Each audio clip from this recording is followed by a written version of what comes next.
Hello बच्चों, चलिए प्रश्न को पढ़ते हैं और समझते हैं। यदि समुच्चय ए के अवयव हैं 1, 3, 5 और समुच्चय बी जिसके अवयव हैं 2, 3, तब ए क्रॉस बी तथा बी क्रॉस ए ज्ञात कीजिए। प्रश्न को हल करने से पहले प्रश्न के लिए हम मुख्य अवधारणा लिख लेते हैं।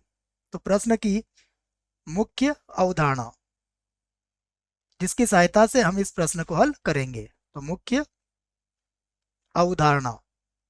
मुख्य अवधारणा में हम ये देखेंगे कि ये जो ए क्रॉस बी और बी क्रॉस ए है, यह क्या है। तो आपको बता दूं कि ए क्रॉस बी जो होता है उसे कहते हैं ए और बी का कार्तीय गुणन। और ए और बी का जो कार्तीय गुणन होता है वह एक समुच्चय होता है जिसमें पहला घटक ए से लिया जाएगा और दूसरा घटक बी से लिया जाएगा, जिसे आप इस प्रकार लिख सकते हैं ए क्रॉस बी बराबर ए कॉमा बी सच देट। देखो, पहला घटक जो होगा वो किसका अवयव होना चाहिए, समुच्चय ए का, और दूसरा घटक किसका अवयव होना चाहिए, समुच्चय बी का। ये होता है ए क्रॉस बी, इसे हम ए क्रॉस बी कहेंगे। अब यदि आप इसको बी क्रॉस ए लिखते हो तो पहला घटक बी का हो जाएगा और दूसरा घटक ए का हो जाएगा। तो समझ में आ गई बात। ये हमारा कार्तीय गुणन है। अब प्रश्न को हल करते हैं और देखते हैं हमें क्या दिया है। तो प्रश्न में जो दिया है सबसे पहले हम उसे लिख लेते हैं। तो हमें दिया हुआ है समुच्चय ए। समुच्चय ए के अवयव हैं 1, 3 और 5। उसके बाद समुच्चय बी। समुच्चय बी के अवयव हैं 2, 3।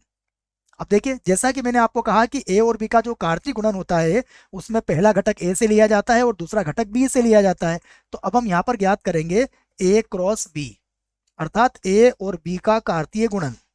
तो ए और बी का कार्तीय गुणन ज्ञात करेंगे तो परिभाषा के हिसाब से हम क्या करेंगे, पहला घटक ए के समुच्चय ए से लेंगे। तो देखो, समुच्चय ए का पहला अवयव कितना है, 1।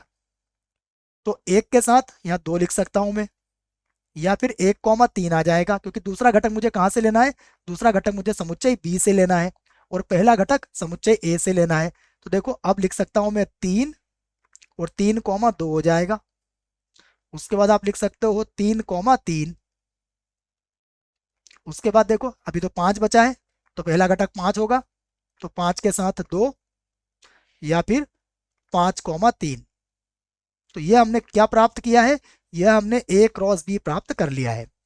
अब इसी प्रकार हम बी क्रॉस ए भी प्राप्त कर सकते हैं। तो बी क्रॉस ए जैसा कि प्रश्न में पूछा गया है, तो अब कार्तीय गुणन की परिभाषा से बी क्रॉस ए का मतलब होगा पहला घटक कहां से लेंगे हम, समुच्चय बी से, और दूसरा घटक कहां से होगा, समुच्चय ए से। तो देखो, समुच्चय बी में अवयव कितने हैं, 2 और 3।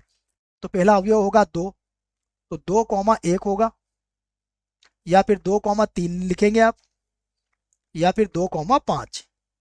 तो ये 1, 3, 5 ये समुच्चय ए के अवयव है। उसके बाद देखिए, समुच्चय बी का अगला अवयव कितना है, 3। तो आप लिखेंगे 3, तो 3, 1 होगा, 3, 3 हो सकता है, और 3, 5 भी हो सकता है। ये 3, 5 आपने लिख लिया। तो ये आपका बी क्रॉस ए और ए क्रॉस बी, ये दोनों ही आपके उत्तर है। आशा करता हूं आपको इस प्रश्न का उत्तर समझ में आया होगा। धन्यवाद।